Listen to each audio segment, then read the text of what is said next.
Sorry for the cliché, but I think this Italian car is a very cool car. In the game, the car I really like to drive is the Zonda 5. I love Italian cars. It's like you are flying.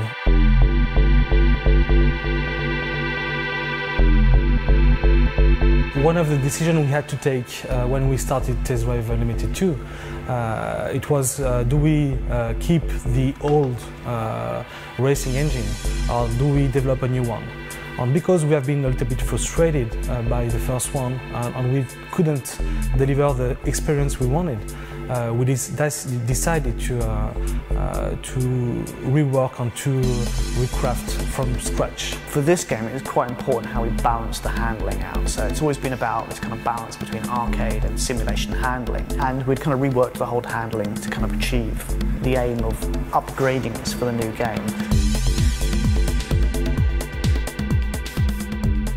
To achieve that, what we wanted to do is to have a basis of the physics engine as realistic as possible, so everything is simulated.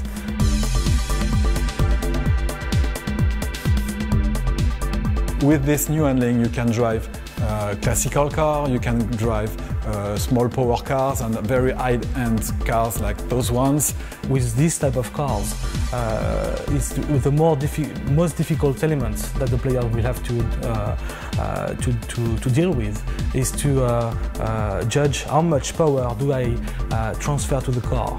And this is something we add assistances for the player to be more comfortable with.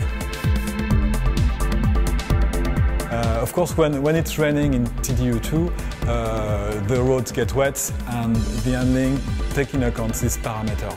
It changes the way the grip and the tires are in contact with the road. We had to simulate that as close to the reality as possible. So it's take very large variety of different cars, different handling, different kind of surface that you go on, and weathers. What we have now, it's 90 plus cars. So the beta side of things was an interesting one. I mean, we went into that with, you know, a couple of kind of things we chiefly wanted to achieve. When you are developing handling, you are too close to it to judge it. Really, there's nothing like actual players with a multitude of different configurations, playing it in a multitude of different ways, all at the same time, going wherever they fancy rather than where we tell them, to really know how the game will perform. We have so many fans in this game that make a really, really good work, that answer our questions, make very precise feedbacks on bugs, handling, everything that counts in the game. The other big thing for us was just trying to push up how many people were playing the game at the same time. Look what happened in the real world, because there's only so many people you can get internally playing it, even with a nice large test group. It's nothing compared to a real world play environment, so it helped us kind of emulate that. And the good things about Test Drive is that it's a game that we will stay with the community together and continue developing. You know, we've put our heart and souls into this game for the last few years, and we've been working with many of the fans out there to try and get it exactly right and on the nail, and we're all very excited that it's going to be coming out soon. What we are sure is every player will find his car.